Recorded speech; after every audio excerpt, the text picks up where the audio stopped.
गुज़श्ता हफ्ते में किसान मददगार हेल्पलाइन पर मौसूल होने वाले 5 अहम सवालात। तिल की फसल में सफ़ेद मक्खी का कंट्रोल कैसे मुमकिन है? इस कीड़े के बालिग और बच्चे पत्तों का रस चूसते हैं और पत्तों की निचली सतह पर पाए जाते हैं। इस कीड़े का नुकसान 3 तरह से होता है। पौधे रस चूसने की वजह से कमज़ोर हो जाते हैं। ये पौधों की सतह पर शहद जैसी रतूबत खारिज करते हैं, जिसकी वजह से खुराक बनने का अमल रुक जाता है। ये कीड़ा पौधों पर वायरसी बीमारियां फैलाने का बायस बनता है। इसका कंट्रोल: प्रायोरिटी 10.8 EC बहिसाब 500 मिलीलीटर फी एकड़ स्प्रे करें या वेलकार 50 WDG बहिसाब 80 ग्राम फी एकड़ स्प्रे करें। देसी मिर्च की फसल को कॉलरेट बीमारी से कैसे बचाया जा सकता है? नर्सरी मुंतकिली के 1 महीने बाद थियोफिनेट 500 ग्राम फ्लड करें।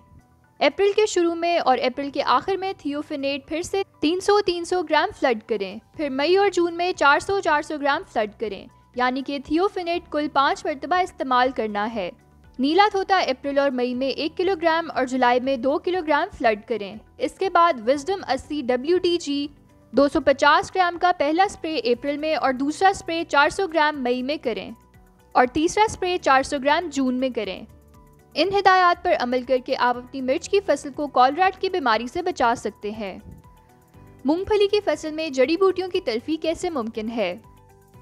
चौड़े पत्तों वाली जड़ी बूटियों का मसला हो तो कॉन्कस 24 EC बहिसाब 250 मिलीलीटर फी एकड़ 120 लीटर पानी में मिलाकर पहले 40 दिन के अंदर अंदर वतर हालत में इस्तेमाल करें।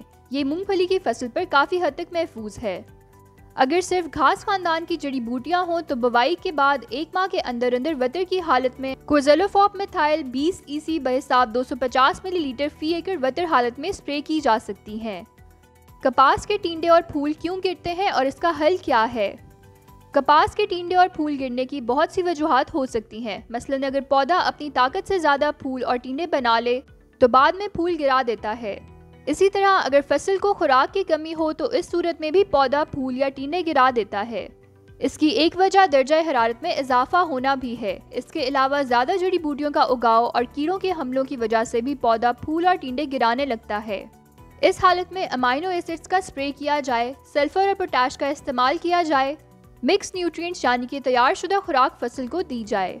मकई की फसल में सुंडी का कंट्रोल कैसे मुमकिन है?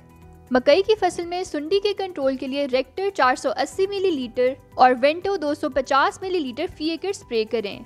मजीद रहनुमाई के लिए किसान मददगार हेल्पलाइन पर राब्ता करें। शुक्रिया।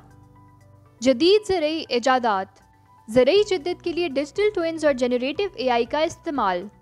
ज़रई टेक्नोलॉजी में तेज़ी से तरक्की करते हुए शोबे में डिजिटल ट्विन्स और जनरेटिव AI ने अहम टेक्नोलॉजीज़ के तौर पर नुमाया हैसियत हासिल कर ली है। ये टेक्नोलॉजीज़ मसनूई और हकीकी दुनिया के डेटा को इस्तेमाल करके ज़रई तहकीक और फील्ड लेवल फैसला साजी में नुमाया असर डाल रही हैं। डिजिटल ट्विन्स जिस्मानी निज़ामों की वर्चुअल नकलें हैं और जनरेटिव AI अपनी पेशगोई तज्जियात और पैटर्न की पहचान की सलाहियतों के साथ डिजिटल ट्विन्स को जिंदा करता है। ये दोनों मिलकर ज़राअत के तरीकों को तब्दील कर रहे हैं, जिससे फार्मिंग ऑपरेशंस की मुतहरिक और पेशगोई समझ हासिल होती है।